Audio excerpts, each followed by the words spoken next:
Okay, everybody, we're back for another whiteboard lecture. I want to talk about the racism issue that we're all struggling with because it is causing us all some problems, and I know it certainly is me. And I want to talk about it in the context of biology. This is something that I understand, and I think that if we can look at how the bacteria interact with one another inside our bodies, then we can take a lesson from that, for true change. And I think this is the ultimate diversity statement. So what we have first are humans. We have all different kinds of humans. We have blacks. We'll represent the whites in pink.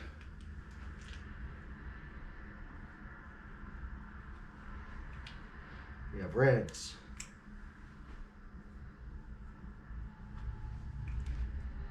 I don't have a brown, so we'll use orange for brown.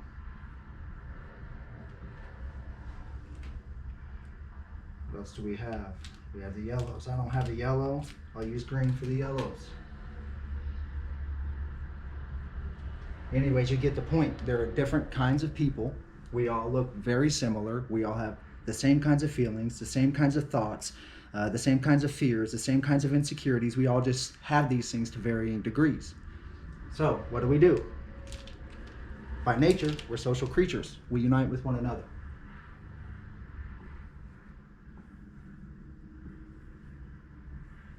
We form this interlocking chain, and in the middle, there should be unity.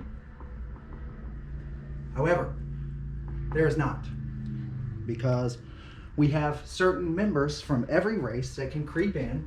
It doesn't matter who you are. You could be black. You could be white. You could be red.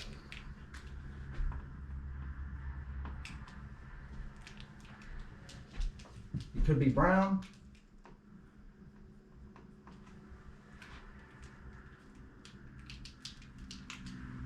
Or you could be yellow.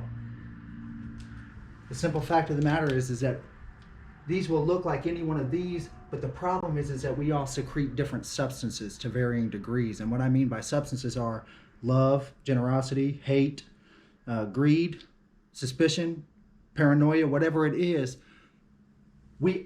There are things, people that look just like us, members of the same species that are interacting with one another, that are secreting these substances. So what do? When that happens, we start tearing down the unity that we once had. We tear down the communities that we all share. The community is the place that we live. It's our habitat. It's where we get our nourishment. It's where we teach our children.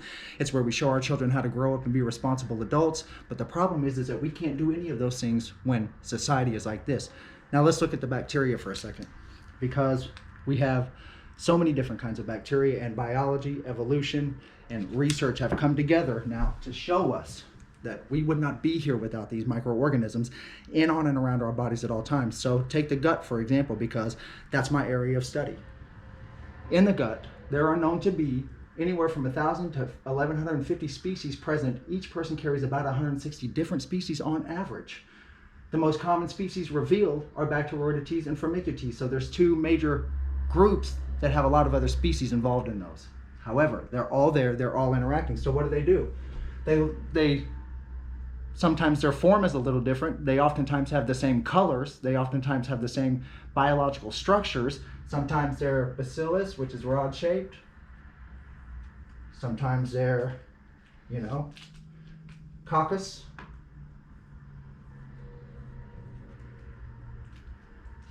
Sometimes we have spirochetes. Well, let's talk about ones in the gut. So we have bacillus, we have coccus, we have lactobacillus, we have coccus. Let's see, we have all different types that all have different shapes like this. I mean, it may be spiral, maybe that it looks something like this, has some flagella. Anyways, what we see here are different species that look different, in some way similar, coming together, again, to interact in unity. This is called symbiosis. These creatures know intuitively, somehow they don't have brains, They're not nearly as evolved as we are. They don't have nearly the tissues and the genetic power that we have, but they somehow know that if they throw this whole thing out of whack, then everyone's gonna suffer.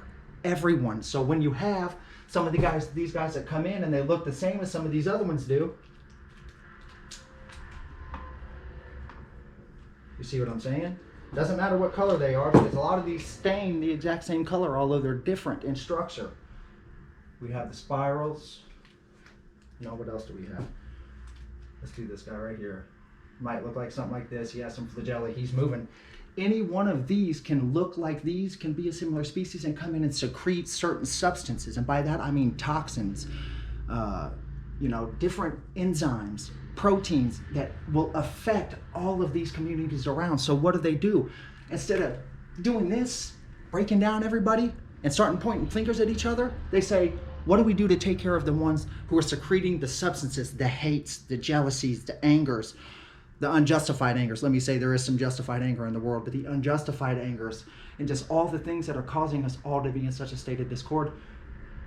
They don't do this. You know what they do? They do this. They unify and they attack the ones that are causing the problems. So in this specific instance, we have clear video proof of the ones that are causing the problems. They have been attacked. What is the issue? I don't see the issue other than we're not doing this. We're not unifying. We need to think on a higher level if we're going to solve higher level problems. That is my opinion. It is based on biology, and if we take these two examples, they are paralleled in so many ways, and in fact, we need this one to have this one. Without this, this doesn't exist. Without the unity, you can't have unity here. You see what I'm saying?